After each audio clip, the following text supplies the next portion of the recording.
Virtual summits are the most powerful online marketing tool available to grow your list, launch your platform, make more money, and create an impact in the world, even if you're just getting started. If you are ready to take your summit to the next level, then tune into the Virtual Summit Podcast with Dr. Mark T. Wade. Hi, I'm Dr. Mark T. Wade, founder of Virtual Summit Software and creator of the One Day Summit Formula. And I'm on a mission to help you, the summit host, get your summit out to the world in a powerful and impactful way. So let's get started. Hey, summit host, Dr. Mark T. Wade here, founder of Virtual Summit Software and your host here on the Virtual Summit Podcast.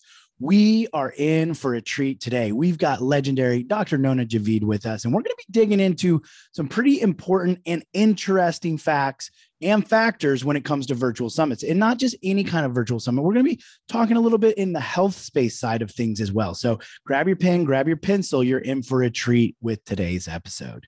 Hey, Dr. Nona, I'd love for you to give our summit host just a little bit more about yourself before we go diving into all of the amazing topics about your virtual summit. So share a little bit about yourself.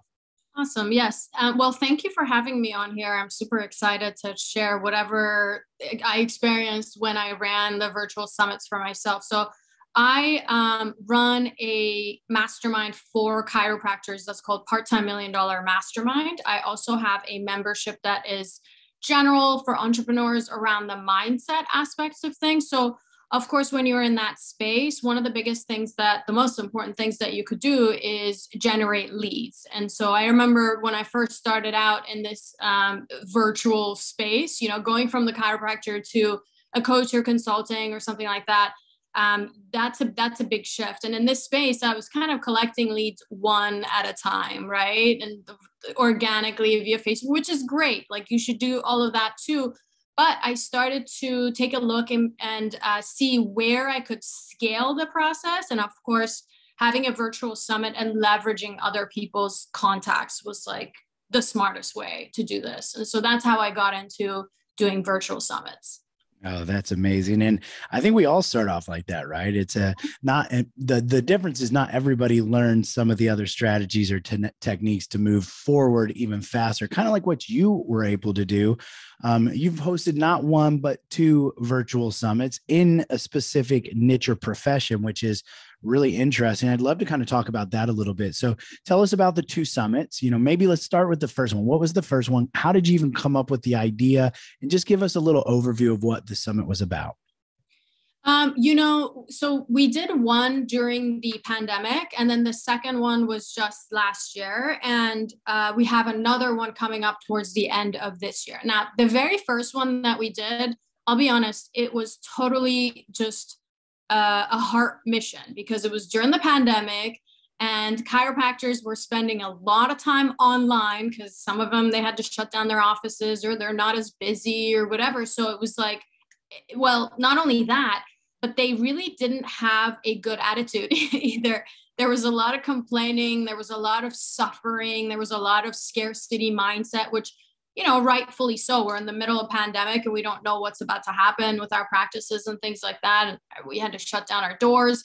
And so I decided that I wanted to create a summit and we would bring in some of the most inspiring chiropractors. So the topics were not around chiropractic technique or clinical stuff because, hey, we're not even in practice. Like, who cares like how you're going to treat people if you can't even open your doors? But I wanted to inspire chiropractors. And I remember thinking, okay, well, let's get a list of the most inspiring, most motivating, these expanders, these chiropractors you meet where you're like, oh, okay, like I can do that, or I want to do more with my practice. And so I got a list of those chiropractors together and decided I was going to do a summit.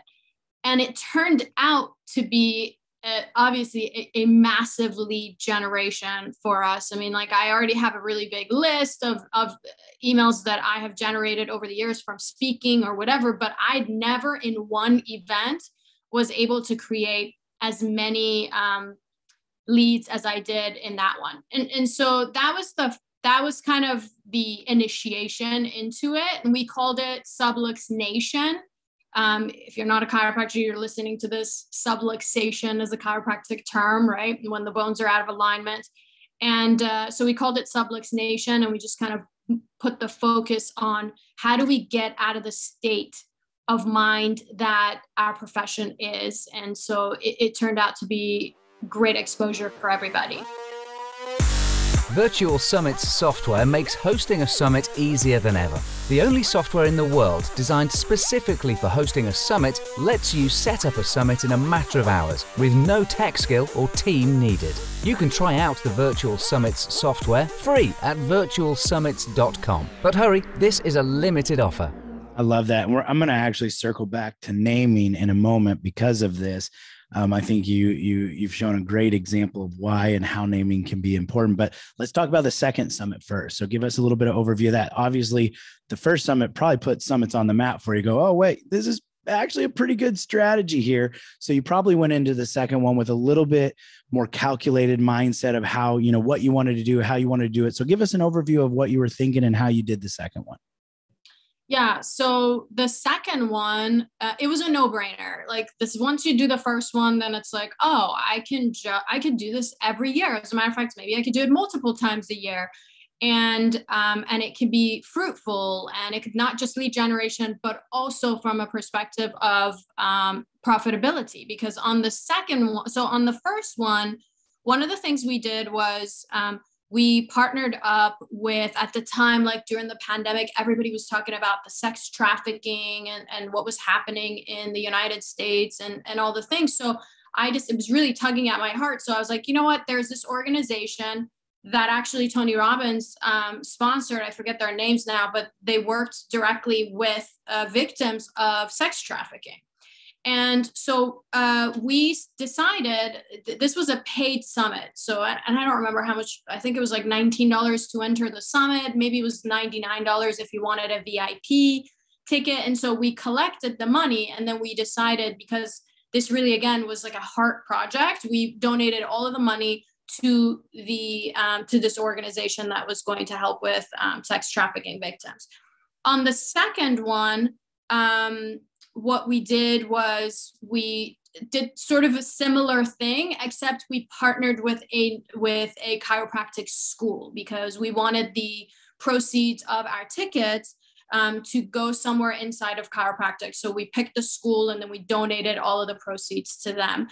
And one of the other things that I did different, I learned from that first one, right? We all do. So that very first one, it was like, oh, I just have speakers, I have some sponsors, and I've got tickets that we sold. And then on the second one, I was like, wait a second, I also have my own services that I can pitch into this, and I can sell some of my own services. I actually reached out to the speakers and was like, hey, can you give me a gift? Like, I reached out to a lot of the speakers that put actual events together. And I said, can you give me some tickets? Because I'm going to give these tickets away. And so I ended up bundling some of that, and then putting on top of it a membership to my mastermind, that was really, really great for us, because I'm going to do that again for that reason too. So we learned along the way how to make it more profitable, whether it was donating more money, or, getting more members into our program. Also, the second one, I think how different it was than the first one is it was so much more organized, because what I learned from the first one was, oh, no, you can't, you can do it again, but it's going to be a ton of work. So if I can systematize it, and if I can kind of come up with a schedule, which it's interesting because this is exactly what I teach inside of Part-Time $1 Million Mastermind. Like, hey, if you're going to do your topics for, the table topics for blogs, for social, like you've got to systematize it, and you've got to have the whole thing figured out. Well, guess what? You got to do the same thing here, so we kind of created a system, a calendar, if you would, of, what do you do 10 weeks prior? What do you do 9 weeks prior? What do you do 8 weeks prior? And all the way to the day of. And that way, for the third one, I can tell you it's going to be so much easier to do.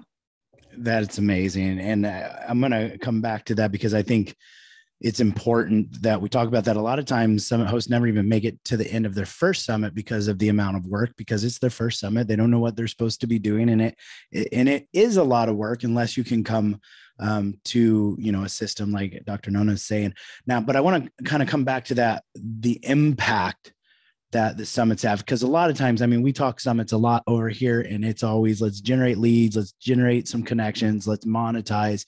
But I think it's overlooked how powerful a summit can be from a mission, charity, or giving standpoint, and at the same time be beneficial for the host.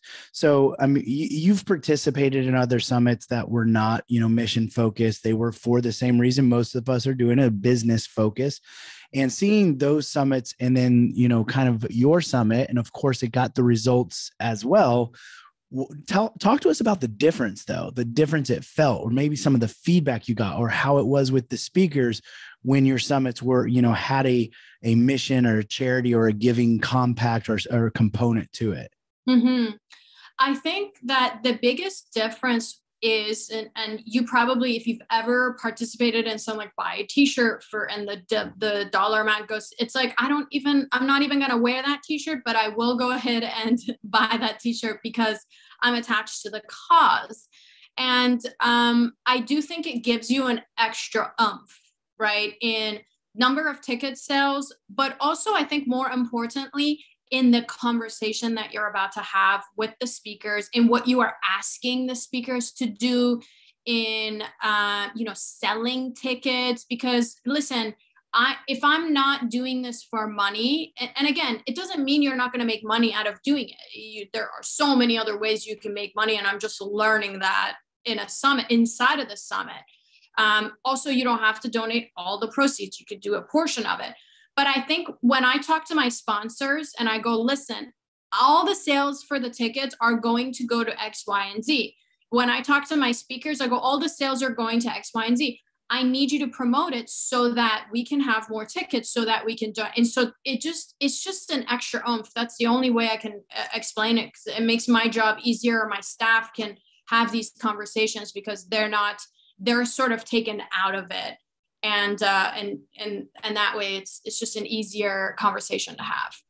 Well, let's like go right with that. When you're having that conversation with the speakers and you have this component, we're at a point now where there's lots of summits that are being run and a lot of speakers that are getting the opportunity to speak. And some of them are, making decisions to not promote the summit, which is unfortunate in many ways, but having that extra component there, really they're not letting you down as the host, which can sometimes be easier to do. They're letting down the organization or the mission or the charity that's behind it. Now, I think there's another piece to that component too. In our pre-interview chat, we were talking about, you were mentioning the importance of the agreement and relationship. So kind of take us through that component of what you do with your speakers to ensure you have the ability to be able to say, hey, I really need you to promote this because of that. Yeah, absolutely. And if I may, something came up for me in the second summit that we did, and I think it's important to share, is picking the right nonprofit is also important, or picking the right organization is also important. For example, this will make sense in the chiropractic world, but I assume it makes sense in any kind of healthcare. Like if I were to go to a specific chiropractic college and say, I'm going to donate money to this particular college, well, it makes most sense to pick the speakers that are somehow interconnected with that college. Now, we all know there's a lot of politics sometimes involved in just organizations in general. Well, if I pick this college, but then I have a list or maybe a couple of speakers that are, I don't know, they just don't have a good relationship with this organization or something, and they're going to be speaking over here. Well, guess what? I didn't make a very sensitive or educated decision in picking those speakers. So I think that's also important with any nonprofit that you're going to pick. And now moving into getting the speakers to participate. Now, I know this from even on a smaller scale. I used to do events at my office, and we would do joint ventures with, say, a yoga studio, right? Like, hey, yoga studio, come here. to my office. We're going to do an event together. It's like a live version of a summit. And then I would be like, this is a joint event. I'm just hosting it. So you bring 5 people, I bring 5 people. We both have 10 people. You bring 10 people, I have 10 people. And we both have 20 people. 9 out of 10 times, and I eventually learned how to communicate the commitment that it takes to do a joint event together and the value that I'm bringing to the table to you, the speaker, or to the joint partner. I learned how to do that, but majority of the time they would just kind of show up as a guest. So, and I knew that going into the virtual summits, the first one, but what I learned and kind of implanted a system, if you would, or like an additional step, was to have a quick one-on-one call on Zoom with every single speaker, especially those that you don't know well enough. Sometimes some of the speakers are your friends. You don't have to do that. They're going to share everything. They're going to post and repost and all the things, send it to their email list. But majority of your speakers, you might not be familiar with them or not know them at a personal level. And so with those speakers, especially, sitting down with them and having a personal conversation, kind of like a recording, however, not attached to when you do the recording or not attached to when you do the actual, interview with them. That was really impactful. And I definitely 100% can tell you that it made a difference from the first summit to the second summit, because these speakers, they were more likely to share, because I got to tell them about the nonprofit. I got to meet their faces and just kind of give them my why and the purpose of why we're doing this and how we're going to do it and how it's going to go, what's expected of them. Because you can put that stuff in a contract, which I do too, on a piece of paper, and they'll sign it. But 9 out of 10 times, they won't do it unless you have a verbal agreement that comes from a relationship. Be sure to check out the speaker management tool inside your virtual summit software, which lets you quickly and easily recruit and manage your speakers on your virtual summit, literally eliminating hundreds of hours of work. Get more information at virtualsummits.com. See, what I love about this is, the power. You've combined 2 big points here. You've combined the relationship aspect, because it's easy for a speaker to let somebody down they don't even know, right? It's a little bit less easy for them to let down somebody they don't know that's doing it for a really good reason, because then they look and feel bad. But it's really hard to let somebody down that they know, like, and has a reason that this has to happen. So you've kind of set that momentum, that piece in place that really just kind of assures, because we know, every time we do speaker, we're helping somebody with a summit or we're doing our summits, we know, it used to be 80-20 and it's now more like 60-40, 60% of the speakers are going to promote, 40 or not. And that's even doing all the right things a lot of times with the follow-ups, the touch points, the making sure they have everything in advance. But by combining these extra pieces, you really are putting it into play. And I think you said something that I want to just retouch on, is making sure you align the right speakers. That goes for anything, whether it's with the charity or an organization, but also with your topic. If the speaker, just because the speaker has a big name or potentially a big list, does not mean they're a right fit for that summit. So I love that you pointed out the importance now, which you learn with experience. You're now going on to Summit 3, and all of the experience you have with that is those speakers need to be aligned. And I can say from the chiropractic profession, I know exactly what you're referring to there. So let's kind of switch over a little bit. I want to talk about the systemization. So from lessons learned between 1 and 2, Summit 1 and 2, you went from kind of probably just going with the flow and doing it as it needed to be done, to some degree. Probably because some of the stuff didn't even know it needed to be done until it showed up and was like, oh man, we have to do this as well. But Summit 2 was completely different. You had systems. So talk through why you made the decision. What were some of those systems and the difference it made? Mm-hmm. So the first summit that we did, you're going to laugh, but it's probably really common. I had an Excel sheet and my assistant and I would have access to it. And it was like a list of speakers. I had a landing page and then a PDF for the sponsors. Like literally we had to take their credit cards over the phone. And it was just kind of put together. Surprisingly, we had great results from it. Now, the very first summit was a ton of work. I knew I was going to do a second summit for sure. And the second summit, without the systems, even if I didn't change anything, didn't learn anything, honestly, still would have been 50% easier than the very first one. So I want people who are listening and they're like, well, I don't have it systematized. Like also systematizing something like that sounds like a lot of work, or a lot of organizational part of your brain needs to be involved, which I don't have. I need help with that. I delegate that.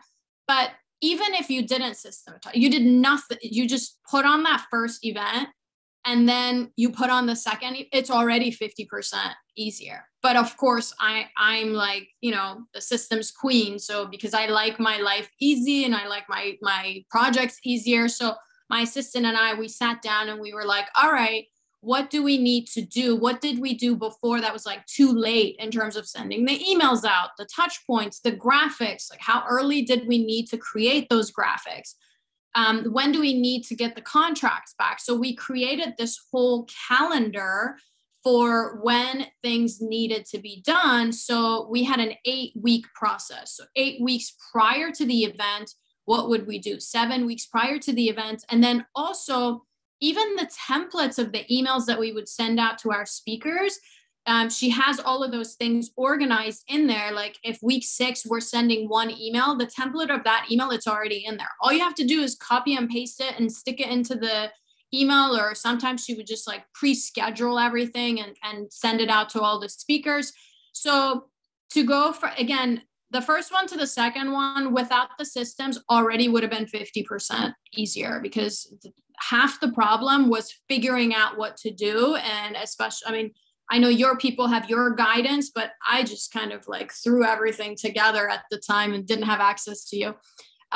But systematizing it, then I would say literally 80% easy. Like I can tell you that the third one I'm going to do, I can be 90% hands off and have my VA run everything else.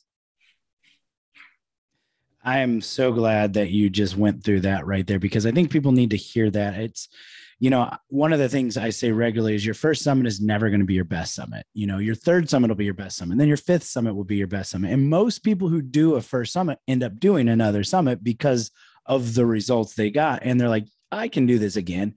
But a lot of times people stop. They never make that action forward because of that. They're worried about failing, or there's like, it's going to be too hard. It's not going to be the best. It's okay. Nona, let's assume that you got 50% less of the results you got in your first summit. And let's say we're talking money and leads, because that's what everybody focuses on. What were other benefits that came from just the first summit with all of the work, even if you wouldn't have got as much money and as much leads? What were some other benefits that came from hosting that summit? Like notoriety, credit, being associated with some of the speakers and then, here's another, like so many, I'm too excited to tell you, but like, okay, think about this. Some of the speakers I had in my summit, I don't know if it was out of obligation or they're like, now they know me and I've spent an hour with them, and the second time we did it, it was an interview. It wasn't an interview, it was whatever. But like these speakers, they've gotten to know me. Now they're on my social media and now they're checking out my stuff. I got speaking gigs from it. Which I don't know that it was like 100% direct, but I can tell you 100% in the relationships that I built with the speakers, because they typically go on stages or they have their own events. Well, guess what? I became a guest on their speakers, the relationships that I built there. Tell you one other thing. I went to a chiropractic seminar. I speak all over the country, and I was at a chiropractic seminar just this past weekend. And I could tell you, it's a relatively small seminar, maybe 150 people showed up. A handful of people, which I think is great because, there's a ton of chiropractors, but a handful of people came up to me and told me that they watched I know you from Sublux Nation. I know you from the summit. So that was that's another reason. I mean, there's so many things you get. The impact that you make in people's lives, like that alone is a pretty big one. Yeah, I'm really glad that I had you say that right now, because those are, in my opinion, there are so many powerful and beneficial reasons to host a summit outside of the leads and the monetary impact or the monetary benefits that come in. And I know both myself, and I hear this a lot of times, my partner, Dr. Krista, she runs multiple summits every year, and she's been doing that for 7 years. And, every time she gets into the summit, she hits a period where she goes, I'm never doing summits again. It's just too much work. It's too hard. But by the end of the summit, she's like, wow, that was so powerful. Or she gets opportunities left and right from that, which a lot of time, sometimes come even months after, like you were just saying. Yeah. So let's talk actually about that kind of a little bit about the power of running the summit more than once. So was it a year in between, and kind of what are some of the benefits that you even foresee are going to happen if you continue to run, an annual summit, maybe reaching out to some of the same speakers or getting speakers that said no the first time? Like, what comes up? Yeah. The first one we did, between the first one and the second one, I think was a year and a half. And then from the second to the third one we're going to do, it's about a year. It's like 11 months that we're doing it. And, your question was what was your question again? So what are some of the benefits that come from doing like an annual summit every year? I mean, it's like anything else. When you have consistency at it, you're gonna get known for that. People are gonna look forward to it. People who didn't sign up, they were bucket kickers. Now they're gonna actually participate in it and buy a ticket. Not only that, I think that the second year was so much easier to get sponsors, and the third year, oh my gosh, it's going to be so much easier to get sponsors because we have records and stats on what happened, what kind of exposure our sponsors got, what kind of speakers we got. The speakers that we couldn't touch or reach out, I mean, we could have, but they would have said no, or maybe we did and they said no. Now that we have a history, we're not just like, oh, they popped up and they did this thing because it was advantageous to them and they did a summit at the time. No, it's like, no, this is something that we're going to continuously, we're here. Like, we're not going anywhere. It's like any other business. You have consistency, you do it long enough, then it actually snowballs and has an exponential effect. It's not like, oh, 10% growth from the first one to the second one. The influence that gets added up, the relationships that get added up, all of these things, they stack up on top of one another. With the Ever Summit feature inside the Virtual Summit software, you can rerun your summit as if it were live, ongoing forever with one click of a button. This now lets you continue to use your summit forever, bringing in qualified and engaged leads every month into your business. Get more information at virtualsummit.com. Yeah, that is so true. Well, we're coming close to the end here. Before we do, I want to tackle sponsors, because you've mentioned that multiple times, and I know all of our listeners' ears are pricking up right now because everybody loves sponsors. Everybody loves the idea of having sponsors. I go back and forth, some summits to the other. So kind of talk to us about the sponsors. Why do you consider it a benefit? Do you think it's something that people should do? And maybe what's a suggestion or an insight that could help them get sponsors of their own? The most important thing that I did that helped us get sponsors was I reached out to the speakers. A lot of our speakers, they put on their own events, actual live events. So then I would ask them, do you know who are the people that are sponsoring your events? We are going to, again, it's so easy to be like, we're donating the sponsorships to Sherman College or to this nonprofit.